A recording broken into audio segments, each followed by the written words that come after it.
बहुत बहुत धन्यवाद भारती जी।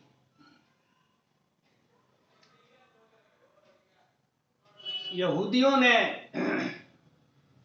यहूदियों ने ईसा को सूली पर चढ़ा दिया। भारत में इस तरह की घटना नहीं घटी कि किसी संत महात्मा फिलोसफर को सूली पर चढ़ाया जाए। एक अलग रास्ता रहा भारत का कि इस तरह के महात्मा, इस तरह के फिलोसफर को सूली पर न चढ़ा करके उनके साथ कथाएं जोड़ दी गई, उन्हें अवतार घोषित कर दिया गया। बस सूली पर चढ़ गए। सूली से भी बड़ा दंड है किसी उच्च कोटि के संत, विद्वान, फिलोसफर को इस तरह से काल्पनिक कथाएं जोड़ करके उसको मटिया मेट कर देना। यहां बुद्ध को अवतार घोषित कर दिया गया, विष्णु का अवतार, कबीर को शुकदेव का अवतार, रैदास को नारद का अवतार।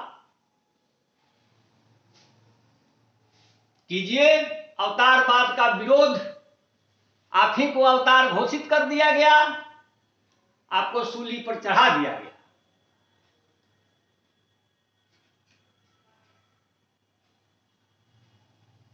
संत रैदास पर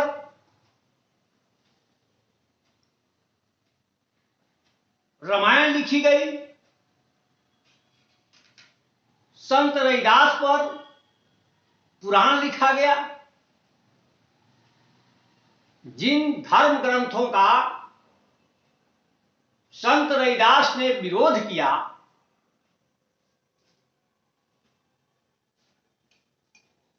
उसी प्रकार के धर्म ग्रंथ रैदास पर भी बना दिए गए। बहुत ख्यात कीर्ति है रैदास रामायण।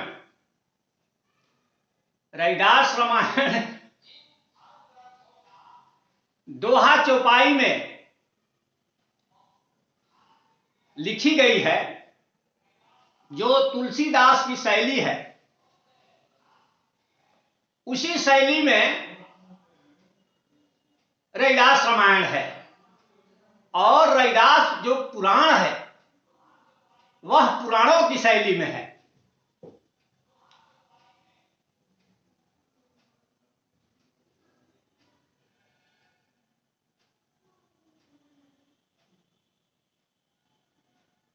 तो इस तरह से संत रैदास को सूली पर चढ़ाया गया। संत रैदास का जब निर्वाण हुआ, उसके 50 साल बाद कथाएं जुड़ने लगी और एक से एक अद्भुत कथाएं जुड़ी रैदास के साथ। इन कथाकारों में अनंत दास का नाम विख्यात है, भक्तमाल के टीकाकार प्रियादास का नाम विख्यात है। इन लोगों ने क्या लिखा? इन लोगों ने लिखा कि रैदास पूर्व जन्म में ब्राह्मण थे और रामानंद के शिष्य थे। जिन जिन लेखकों ने यह बात बताई कि संत कवि रैदास पूर्व जन्म में ब्राह्मण थे, उन लेखकों ने यह भी बात बताई कि वे रामानंद के शिष्य थे। इसका मतलब यह कि ये रामानंदी संप्रदाय की कल्पना है कि संत रैदास पूर्व जन्म में ब्राह्मण थे। अब कथाएं इसमें अनेक प्रकार की हैं। अनंत दास ने लिख दिया कि ये ब्राह्मण थे, पूर्व जन्म में मांस खाए तो दंड स्वरूप उनको अगले जन्म में चमार के घर पैदा लेना हुआ। यही बात प्रियादास ने भक्तमाल की टीका में लिखी, पूर्व जन्म में ब्राह्मण थे और चमारी माता का दूध नहीं पिए।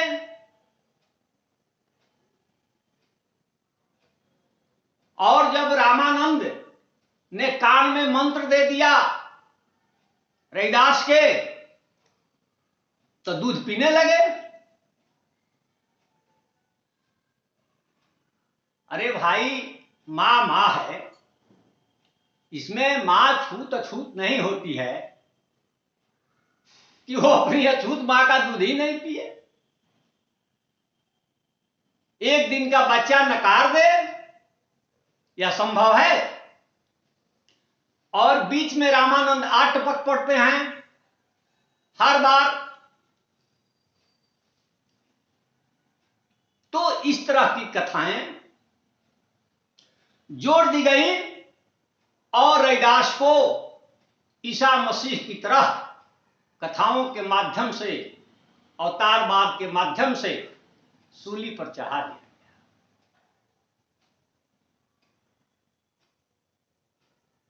तो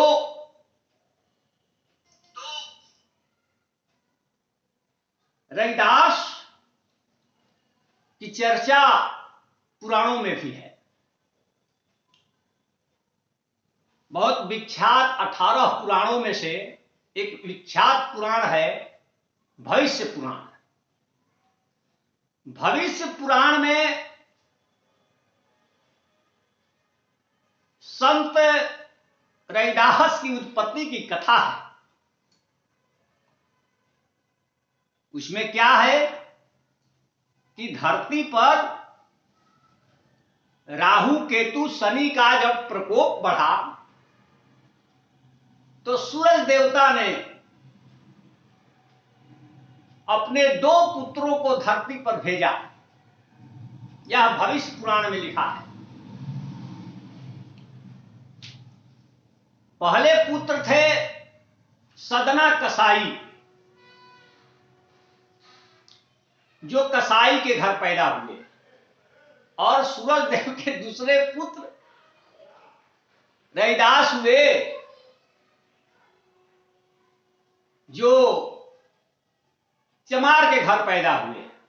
इस प्रकार भविष्य पुराण में रैदास को सूर्यवंशी बता दिया गया, सूर्य के पुत्र, दूसरे पुत्र।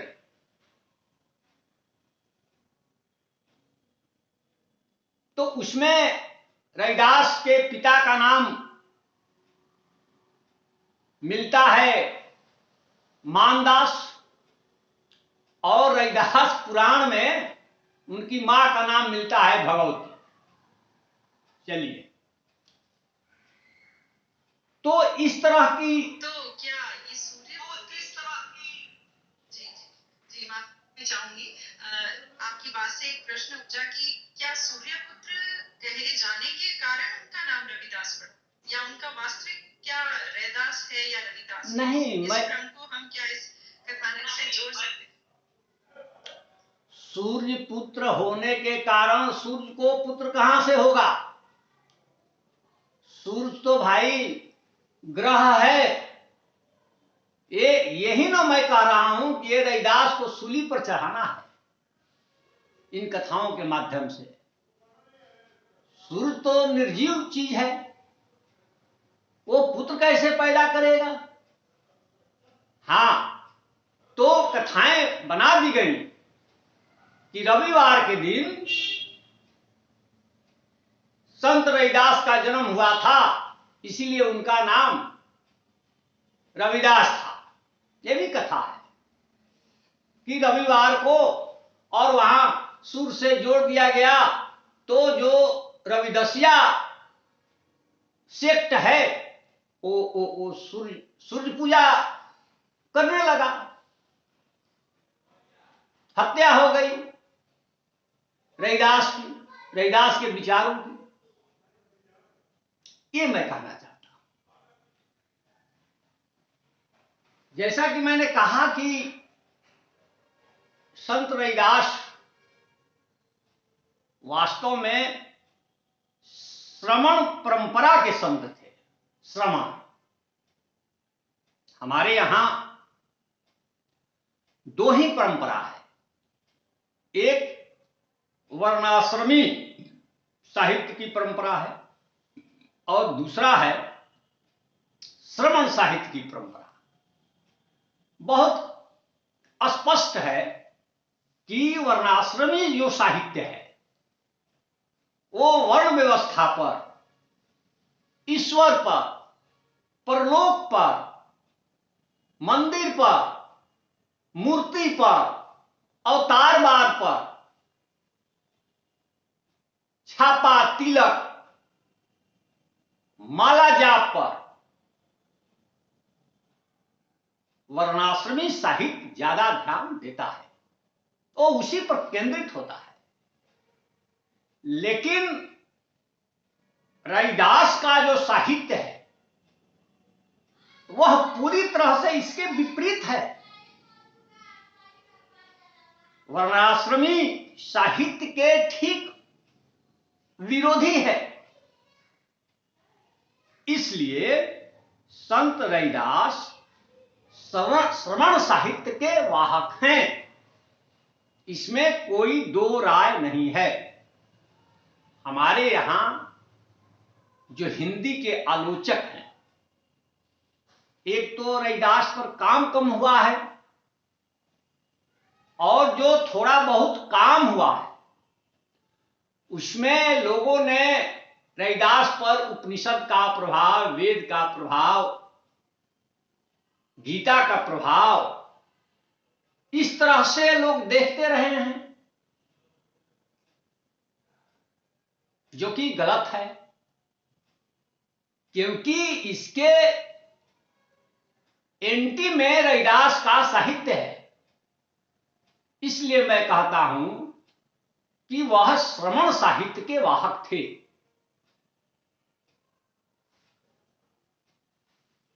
महापंडित राहुल सांकृत्याय ने एक किताब लिखी है, पुरातत्व निबंधावली उसका नाम है। पुरातत्व निबंधावली में राहुल सांकृत्याय ने दर्ज किया है कि कबीर और संत रविदास 84 सीधों के टकसाल के सिक्के हैं। मतलब कि कबीर और रविदास सीधों और नाथों की जो परंपरा रही है उसी की अगली कड़ी है। ये सारे आलोचक मानते हैं, लेकिन यह नहीं कहते हैं कि ये बुद्धिस्ट परंपरा है। सीधों की 84 सीधों की परंपरा, 9 नाथों की परंपरा और पूरी संत परंपरा, ये उत्तर बुद्धिस्ट परंपरा है, ये श्रमण साहित्य की परंपरा है। बाद में 1960 के दशक में एक आगरा विश्वविद्यालय से विद्यावती मालविका ने शोध किया है, हिंदी संत साहित्य पर बौद्ध धर्म का प्रभाव। पूरी मोटी किताब है, उसमें संत साहित्य पर जो बौद्ध धर्म का प्रभाव है उसको देखा गया है। कबीर पर, रैदास पर, दादू पर। उसी 60 के दशक में एक और किताब आई थी सरला तिरुमलायत की। उस किताब का नाम है हिंदी के मध्यकालीन साहित्य पर बौद्ध धर्म का प्रभाव। इन दोनों किताबों को पढ़ने से आपको स्पष्ट होगा कि मेडिवल साहित्य पर, हिंदी लिटरेचर पर या संत साहित्य पर बौद्ध धर्म का कितना गहरा प्रभाव था। दरअसल ये थेसिस अभी इनकम्प्लीट है, प्रभाव नहीं है। बौद्ध धर्म की ही परंपरा में ही ये साहित्य ही है। ये शोध का विषय ये होना चाहिए, प्रभाव नहीं। ये पूरी तरह से श्रवण साहित्य है। एक दो कविता से मैं इसको स्पष्ट कर दूं।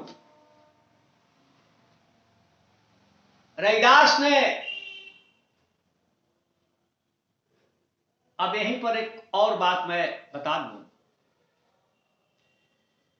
कि संत रैदास पर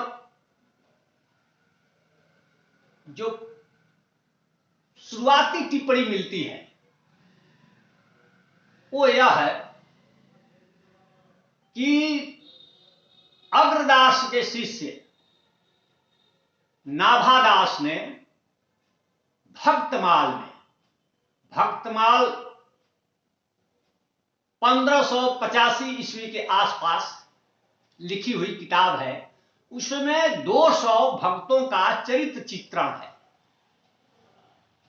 उसमें एक भक्त रैदास भी हैं, उन पर एक छप्पय है, छप्पय छंद है।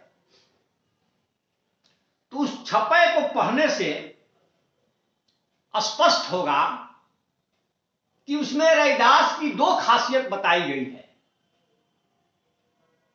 1585 में। पहली खासियत कि वो वर्ण व्यवस्था, वर्णाश्रम के खिलाफ थे। दूसरी बात बताई गई है कि वे सदाचार पर बल देते थे। सदाचार पर बल एंशिएंट हिस्ट्री में गौतम बुद्ध ने दिया, सम्राट अशोक ने दिया, और इधर कबीर और रैदास ने दिया सदाचार पर बल। तो ये मैं बात बोल रहा हूं जो हिंदी साहित्य का पहला इतिहास लिखा गया था फ्रेंच भाषा में, पेरिस में, गर्सा द तौसी ने लिखी 1839 ईस्वी में। तो 1839 ईस्वी में गर्सा द तौसी ने जो फ्रेंच भाषा में पेरिस में बैठकर जो हिंदी साहित्य का इतिहास लिखा है उसमें रैदास के बारे में 5 पन्ना है।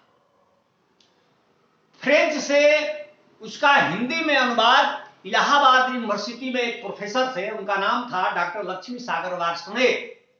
उन्होंने ही 1953 ईस्वी में गर्सा द तौसी के हिंदी साहित्य का इतिहास का हिंदी में अनुवाद किया। तो रैदास पर जो छप्पय है भक्तमाल में, उस पर लक्ष्मी सागर वार्ष्णेय ने एक टिप्पणी दी है। वो किताब मेरे पास है, अगर पाठकों को जरूरत पड़ेगा तो मैं दिखा सकता हूं। उसमें डॉक्टर 1953 ईस्वी में डॉक्टर लक्ष्मी सागर वार्ष्णेय ने रैदास पर जो टिप्पणी की है उस अनुवाद करते समय उन्होंने ये कहा है कि कबीर और रैदास शाक्य मुनि बुद्ध के सिद्धांतों पर चलने वाले संत थे। यह टिप्पणी है। अगर वो किताब किसी के पास है तो इसको आप देख सकते हैं। तो 5 पन्ना गरसा दत्तौसी ने रैदास पर लिखा है। बीच में उसके बाद 1883 ईस्वी में शिव सिंह सेंगर ने शिव सिंह सरोज लिखा, जिसमें 1003 कवियों का वर्णन है। गरसा दत्तौसी के बाद शिव सिंह सेंगर इंस्पेक्टर थे। वो बहुत मोटी किताब है, तो उसमें 1003 कवियों के बारे में है लिखा हुआ। मैं कल ही देख रहा था शिव सिंह सेंगर का वो शिव सिंह सरोज, जो 1883 ईस्वी में वो ग्रंथ लिखा गया था। तो उसमें देखे कि रैदास के बारे में कोई जानकारी नहीं है। रैदास छूट गए, 1003 कवियों में रैदास छूट गए, दुखद। इसके बाद डॉक्टर ग्रियर्सन ने हिंदी साहित्य का इतिहास लिखा। 1888 ईस्वी में पहली बार वो प्रकाशित हुआ। मैंने डॉक्टर ग्रियर्सन, चूंकि आईएएस थे, गया में डीएम थे, उधर मधुबनी में एसडीओ थे, तो उनकी किताब भी मेरे पास है। मैं देखने लगा कि रैदास पर डॉक्टर ग्रियर्सन ने क्या लिखा है। दुखद कि ग्रियर्सन के हिंदी साहित्य के इतिहास में कुल मिलाकर के 951 कवि हैं, और उन 951 कवि में रैदास गायब है। तो मैंने रामचंद्र शुक्ल का इतिहास पढ़ा कि रामचंद्र शुक्ल क्या कहते हैं रैदास के बारे में। तो आचार्य रामचंद्र शुक्ल का जो इतिहास ग्रंथ है वो 1929 में प्रकाशित हुआ। रामचंद्र शुक्ल ने तुलसीदास पर 16 पन्ना लिखा और रैदास पर 1 पन्ना। चलिए कोई बात नहीं। आचार्य रामचंद्र शुक्ल ने यदि तुलसीदास पर 16 पन्ना लिख दिए और रैदास पर 1 पन्ना, कोई बात नहीं। लेकिन जब हम नाम पढ़ने लगे तो देखे कि रामचंद्र शुक्ल का जो हिंदी साहित्य का इतिहास में है, उसमें 2 प्रकार के कवि हैं।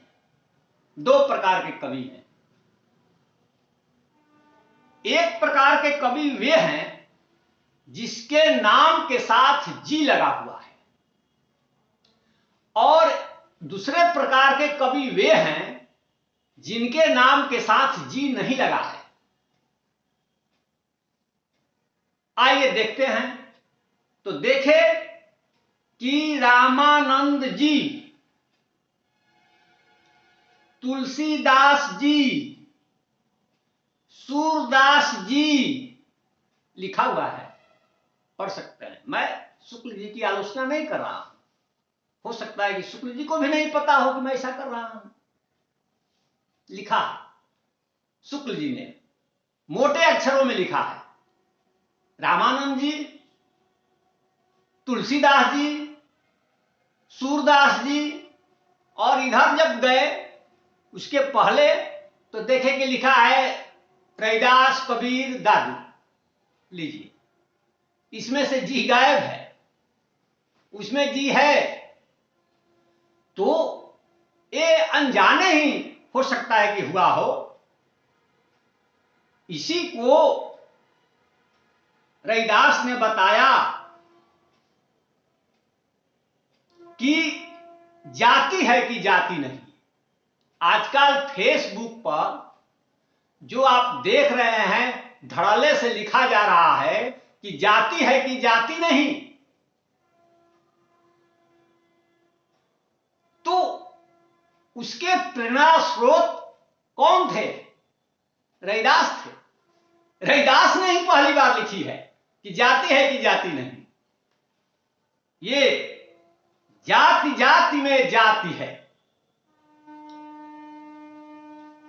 जो के तन के पात रैदास मनुष्य न जुड़ सके, तब तक जाति न जात। यही है। यहीं से फेसबुक पर चल रहा है, जब तक जाति न जात। लेकिन रैदास को सूक्ष्म दृष्टि से कोई देख नहीं रहा है, ठीक से उसका संपादन नहीं हो रहा है, कोई महत्वपूर्ण काम नहीं हो रहा है। इसीलिए ये पंक्ति जो है संपादन की मांग करती है। इसमें कमी है, इसमें अशुद्धि है। आइए देखते हैं इसको। जैसे है कि जाति जाति में जात है, माने एगो जात, फिर उसी में 2 और जात, फिर उसी में 5 और जात। इसी को हजारी प्रसाद द्विवेदी ने लिखा है कि भारत है भाई, भारत में हर नीची जाति अपने से भी नीची एक जाति खोज लेती है। अब वो जो नीची जाति है वो अपने से भी नीची जाति खोज लेती है। वो जो है वो अपने से भी नीची जाति का अंत ही नहीं होता है। तो वहीं ये रैदास कहते हैं कि जाति जाति में जाति है, ज्यों केतन के पात नहीं। यही गड़बड़ी हो जाती है, ज्यों केलन के पात। जैसे केले के पत्ता को आप, केला का जो थंब है उसको छिलते रहिए, वो छिलाते जाएगा और अंत में कुछ नहीं मिलेगा। एक लेयर के बाद दूसरा लेयर, उसके नीचे तीसरा लेयर, उसके नीचे चौथा लेयर। तो यहां केतन नहीं होकर के केलन होगा। कारण कि अभी तक केतन का अर्थ का जो सेंस होता है, ध्वज वगैरह, उसका यहां कोई सेंस नहीं है। तो मैं ये कह रहा था कि ये जो रैदास थे वो श्रवण परंपरा के कवि थे। कैसे? आइए इसको क्लियर जरा करते हैं। क्या है भाई, बुद्ध का जो सिद्धांत था, जो श्रवण सिद्धांत है, ओ डीडी कोसंबी ने अपने इतिहास में लिखा है कि श्रवण शब्द श्रम से बना है। ये मेरी कोई मौलिक स्थापना नहीं है। ये डीडी कोसंबी ने, राजकमल से किताब छपी है, उसमें एक टिप्पणी है कि श्रवण शब्द श्रम से बना है। तो श्रम पर कविता है रैदास की। रैदास श्रम कर खाइए जौलो पार बसार। जब तक आपके हाथ पैर ठीक हैं तो श्रम कर करके खाइए। ये श्रवण परंपरा है। हाथ पैर जब काम कर रहा है, आंख मुंह सब काम कर रहा है, तो श्रम कीजिए। मांग के याचक वृत्ति को छोड़िए तक, जब तक आप सक्षम हैं। ये श्रवण परंपरा है। श्रवण परंपरा कर्म प्रधान है, कर्म प्रधान है। और वर्णाश्रमी साहित्य जो है वो भाग्य प्रधान है। ये दोनों में फर्क है। तो रैदास ने क्या लिखा है? कर्म बंधन में बंध रहियो।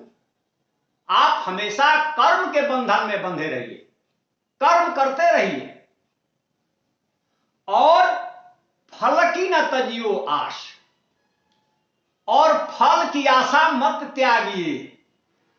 देखिए उल्टा हो गया। श्रीमद् भागवत गीता में क्या लिखा है? कर्मण्येवाधिकारस्ते मा फलेषु कदाचन। मतलब कर्म करो, फल की इच्छा मत करो। तो कर्म आप कीजिएगा, आप फल की इच्छा ही नहीं कीजिएगा तो फल खाने वाला कोई दूसरा होगा। यह एक चीटिंग है। दूसरे के फल को हड़पने का ये औजार है कि आप कर्म कीजिए और फल को छोड़ दीजिए, चाहे जो भी खा ले। नहीं, तो रैदास इसके विपरीत कहते हैं कि कर्म बंधन में बंध रहियो। कर्म बंधन में, मैं बीच में माफी चाहूंगी। कहा जाता है अनादिकाल से श्रवण परंपरा चली आ रही है भारतवर्ष में। तो क्या माना जाए फिर? जो गीता का उपदेश संदेश है उसे हम श्रवण परंपरा के अंतर्गत कहें, या फिर जो आप अभी तथ्यात्मक बात बता रहे हैं, तो ये जो श्रवण परंपरा है इसे प्राचीन काल से या अनादि काल से भारत की परंपरा कहा जाता है। इस विषय में कुछ कहना चाहेंगे सर? हाँ, उसी विषय पर मैं बोल रहा हूँ कि श्रवण परंपरा कर्म प्रधान है और जो वर्णाश्रम परंपरा है वो फल प्रधान है। तो रविदास का जो साहित्य है, उनका जो चिंतन है, उनका जो दर्शन है वो कर्म प्रधान है। इसीलिए वो कहते हैं कि कर्म बंधन में बंध रहियो, फल की न तजियो आश। कर्म के बंधन में आप बंधे रहिए, कर्म करते रहिए और फल की आशा को नहीं त्यागना है। फल की न तजियो आश, फल की आशा को त्यागना नहीं है। जबकि गीता कहता है मां फलेषु कदाचन, माने कभी भी फल की इच्छा मत कीजिए। तो जब फल की इच्छा ही नहीं करेगा तो काम क्यों करेगा भाई? ये उल्टी बात। अब देखिए होशियारी कि रविदास ने लिखा कि कर्म बंधन में बंध रही हो। अब तो बहुत सारे संपादकों ने यहां एक थोड़ी सी सावधानी की है। क्या लिख दिए कि रविदास ने कहा कि फल की न तजियो आश, फल की आशा मत त्यागो। लेकिन अनेक संपादकों ने ना को हटा दिया है और संपादित कर दिया है, लिख दिया है कि फल की तजियो आश, फल की आशा त्याग दो। एक ना को हटाने से पूरा अर्थ बदल जाता है, अनर्थ हो जाता है। और बहुत सारे संपादकों ने, आलोचकों ने ना को ही हटा दिया, गला काट लिया आपने रविदास का। रविदास को आपने सूली पर चढ़ा दिया। ये आप देखते हैं कि तुलसीदास ने रविदास का नाम नहीं लिया है। तुलसीदास ने रविदास का नाम नहीं लिया है। रविदास का नाम पलटू साहब ने लिया है, रविदास का नाम मीराबाई ने लिया है, लेकिन तुलसीदास ने नहीं लिया है। जबकि पूरा रामचरितमानस रविदास की श्रवण परंपरा की काट में ही लिखा गया है। एक मैं दोहा बोल रहा हूं रामचरितमानस का, बहुत चर्चित है कि पूजहि विप्र सकल गुणहीना, शूद्र न पूजहु वेद प्रवीणा।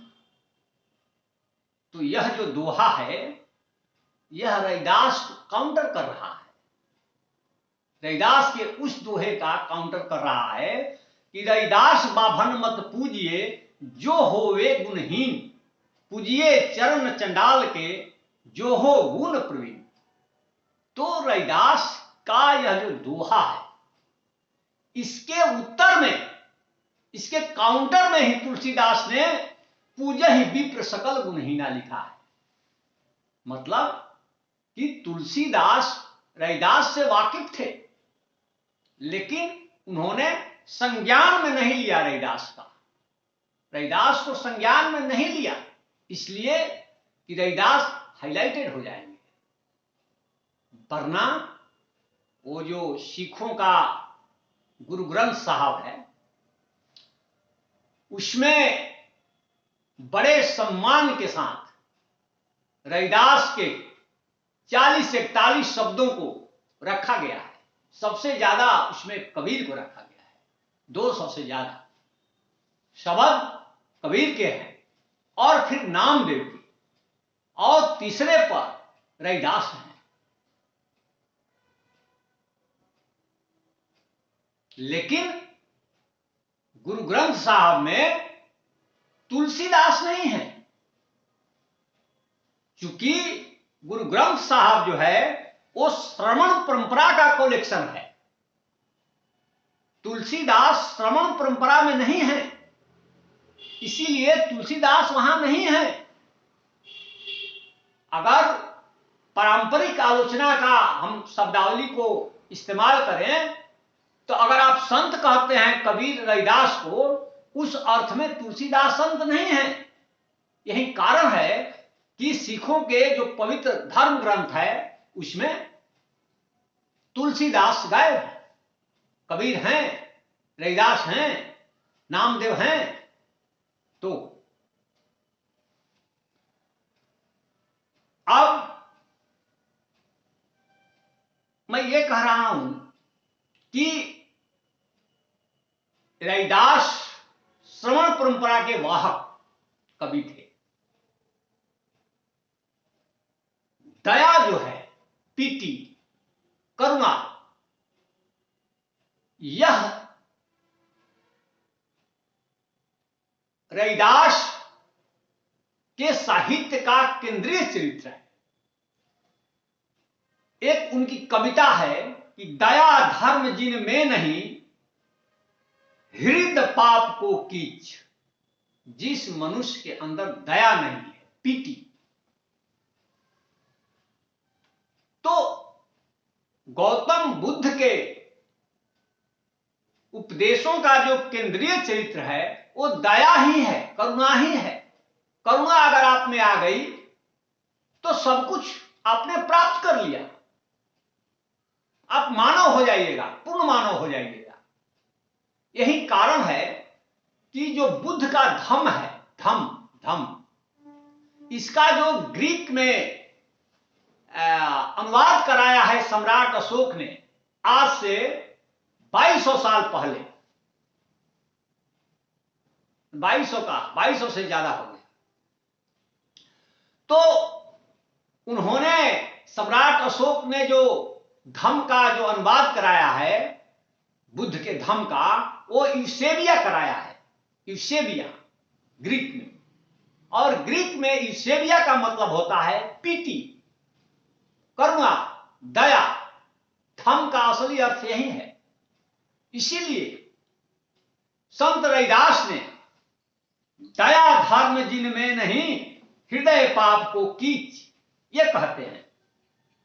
बहुत चर्चा है कि चाहे ये जो कविता आजकल चल रही है मीडिया में, जीवन 4 दिवस का मेला रे, तो उसमें है कि झूठा ब्रह्म अकेला रे। झूठा ब्रह्म अकेला रे, इसका मतलब क्या? यह ब्रह्म सूत्र का विरोध है। एको ब्रह्म द्वितीयो नास्ति, इसके एंटी में है। इसलिए मैं कह रहा हूं कि जो रविदास थे वे श्रवण परंपरा के संत थे। अब रविदास के बेगमपुरा की बहुत चर्चा होती है, और हमने बहुत पहले कबीर के अमरदेशवा, रविदास के बेगमपुर और तुलसी का रामराज, ये तीनों की अलग अलग परिकल्पना थी। तो अमरदेशवा में, अमरदेशवा किसकी परिकल्पना थी? अमरदेशवा परिकल्पना थी कबीर की। कबीर ने अमर देश की परिकल्पना की। कबीर ने क्या लिखा? जहां से आयो अमर वह देशवा, यही अमर देशवा है। अमर देशवा कैसा होगा? अमर देशवा का स्वरूप क्या होगा? वर्ण ब्राह्मण क्षत्रि न शूद्र वैश्वा, मुगल पठान न सैयद शेखवा, आदि ज्योति नहीं गौरी गणेशवा, ब्रह्मा विष्णु महेश न शेषवा, जहां से आयो अमर वह देशवा। कबीर के अमर देश में न ब्राह्मण होंगे, न क्षत्रिय होंगे, न वैश्य होंगे, न शूद्र होंगे, न पठान होंगे, न सैयद होंगे, न शेख होंगे, सब बार होंगे, सब समान होंगे। वहां न गौरी होंगे, न गणेश होंगे, न ब्रह्मा होंगे, न विष्णु होंगे, न महेश होंगे। एक कबीर का अमर देशवा है। अब तुलसीदास का रामराज क्या है?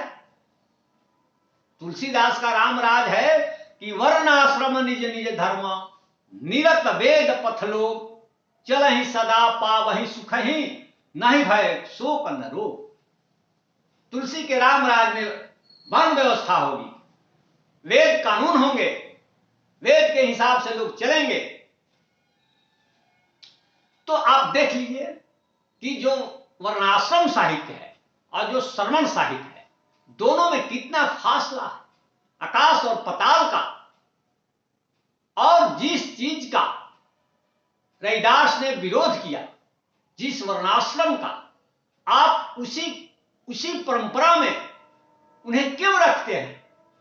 इसीलिए मैं कहता हूं कि रैदास भक्ति के नहीं, श्रवण परंपरा के वाहक कवि थे। तो रैदास ने बेगमपुर शहर की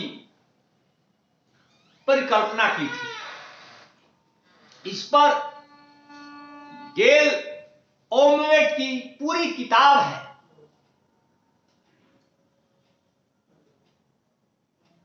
सीकिंग बेगमपुरा, अंग्रेजी में बेगमपुरा की खोज, गेल ओमवेट, उसमें जो संत रैदास की जो परिकल्पना थी बेगमपुरा की, उसकी उन्होंने खोज की है। तो रैदास का जो बेगमपुरा शहर है, अद्भुत शहर है। टॉमस मूर से पहले, टॉमस मूर ने रैदास के बाद यूटोपिया की परिकल्पना की थी। टॉमस मूर से पहले रैदास ने परिकल्पना की थी बेगमपुरा की। वो बेगमपुरा कैसा होगा रैदास का? वहां दोयम दर्जे का कोई नागरिक नहीं होगा, कोई भारी टैक्सेशन नहीं होगा, वहां ऊंच नीच का भेद नहीं होगा, सब लोग बिना गम के रहेंगे। लाइफ विदाउट सोरो। अशोक राज न हो शोक जिसमें, वही है बेगमपुरा। लेकिन बेगमपुरा शहर की परिकल्पना रैदास ने की थी और कबीर ने बेगमपुरा देश की परिकल्पना की थी। इसकी चर्चा लोग छोड़ देते हैं। रैदास ने लिखा कि बेगमपुरा शहर को नाऊ, बेगमपुरा शहर को नाऊ। बेगमपुरा उस शहर का नाम है। लेकिन कबीर ने भी बेगमपुर की परिकल्पना की है। कबीर ने क्या लिखा? अवधू बेगम देश हमारा, अवधू बेगम देश हमारा। राजा रंक फकीर बादशाह, सबसे कहूं पुकारा, अवधू बेगम देश हमारा। इसी से प्रेरित हुए जयशंकर प्रसाद क्या लिखे? अरुणयः मधुमय देश हमारा, अरुणयः मधुमय देश हमारा, जहां पहुंच अनजान क्षितिज को मिलता एक सहारा। तो जयशंकर प्रसाद ने वहां से कबीर से यह प्रेरणा ग्रहण की, जहां कबीर ने लिखा कि अवधू बेगम देश हमारा। तो ये सब विश्लेषण की चीजें हैं। अब मैं ये कह रहा हूं कि तुलसीदास ने कहा कि सिया राम मैं सब जग जान, करत प्रणाम जोर जुग पान। ये जो पूरा जगत है, ये सब सिया राममय है, मैं सबको हाथ जोड़कर प्रणाम करता हूं। लेकिन रैदास ने तो तुलसीदास को पूरा जगत राममय लगा,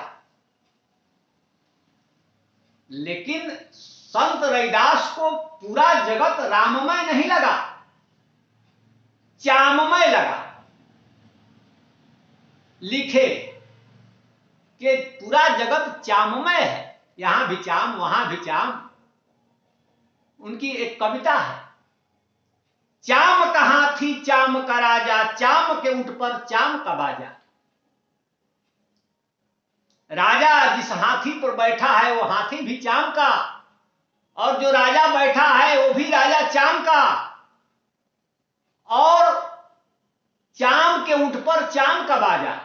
और जो राजा के पीछे बाजा बज रहा है, जिस ऊंट पर रखा है ढोल, वो भी चाम का, जो ढोल है वो भी चाम का। अगर रैदास तुलसीदास के बाद पैदा हुए होते तो वो क्या लिखते?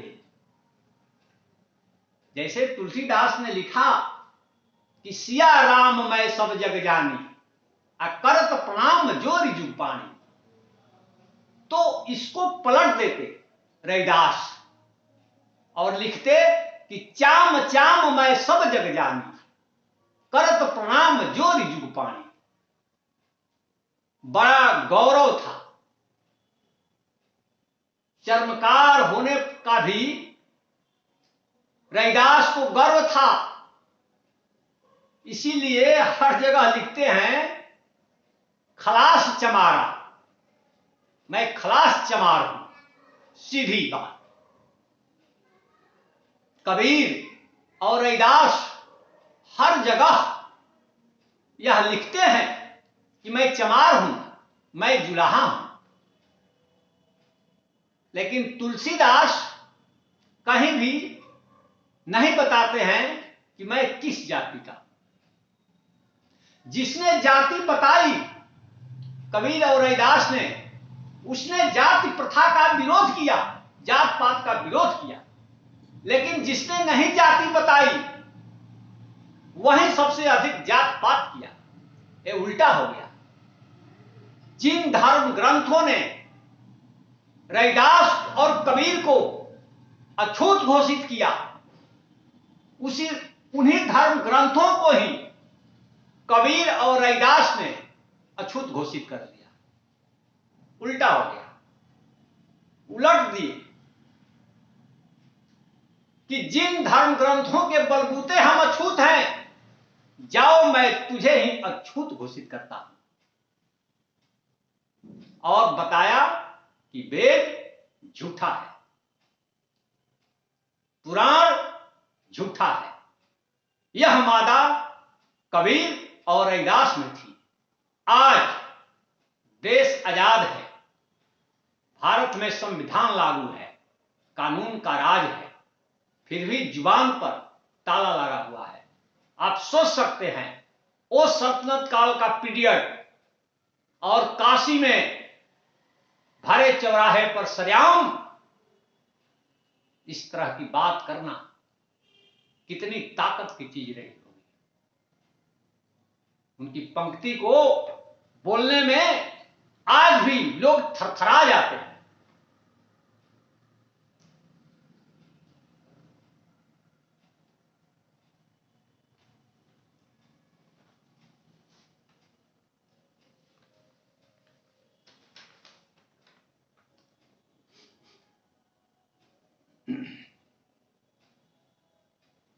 तो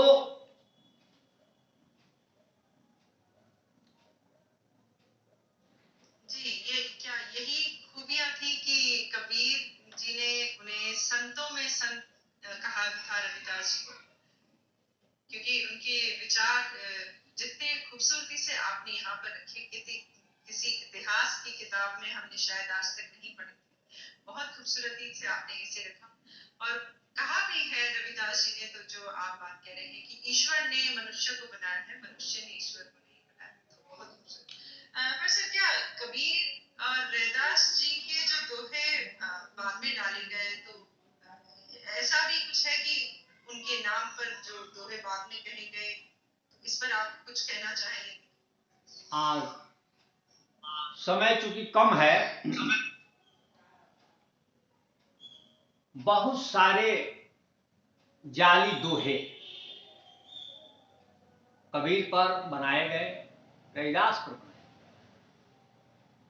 मैंने तो कबीर के नाम पर सुना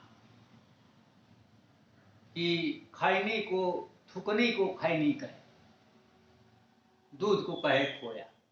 जिसे तुम थूकते हो उसे खैनी कहते हो, माने खा लिए, और थूकते हो तंबाकू। लेकिन खैनी या टोबैको तो कबीर के जमाने में थी नहीं।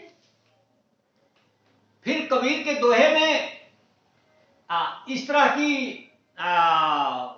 तरह के शब्दों का इस्तेमाल कैसे होगा? होगा नहीं होगा।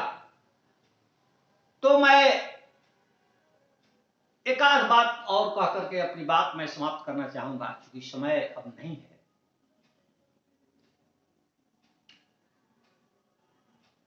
कि कबीर और रैदास की पेंटिंग बनी है 1640 ईस्वी में। तब देश में शाहजहां का शासन था, और शाहजहां के समय में सबसे बड़ा चित्रकार फकीर उल्ला थे।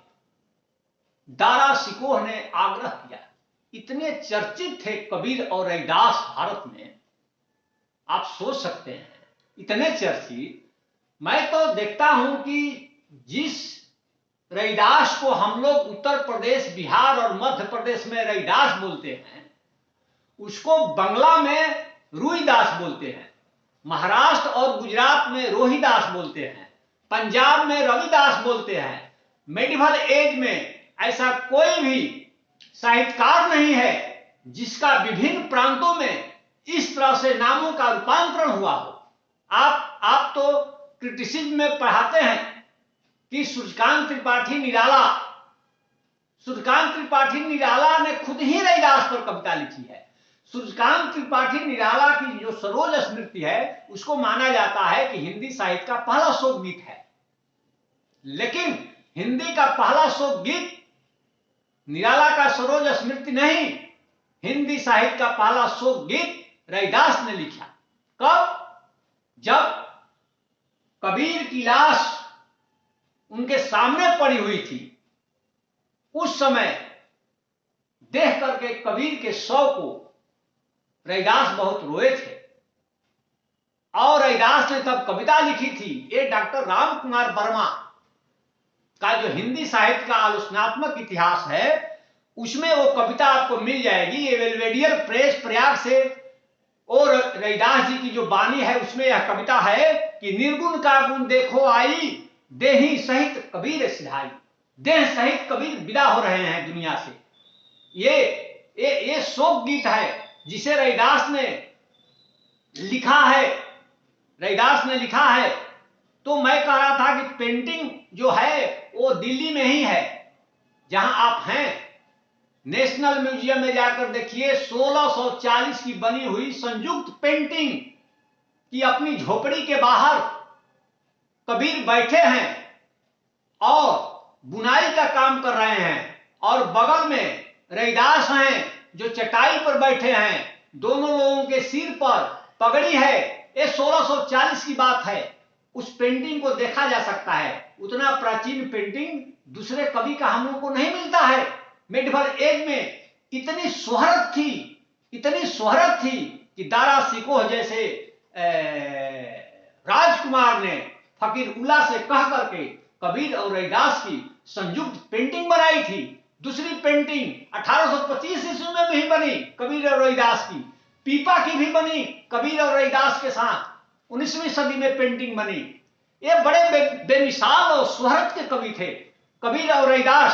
आखिरी बात मैं कह रहा हूं कि अब कबीर बड़े थे, रैदास थोड़ा छोटे थे, लेकिन प्रतिभा में दोनों टक्कर के थे। यही कारण है कि आप सोच सकते हैं कि कबीर खुद बड़े संत थे, और इतना बड़ा संत, जब रैदास को संतों का संत कहा तो आप विचार कर सकते हैं कि रैदास कितने बड़े संत थे। धन्यवाद।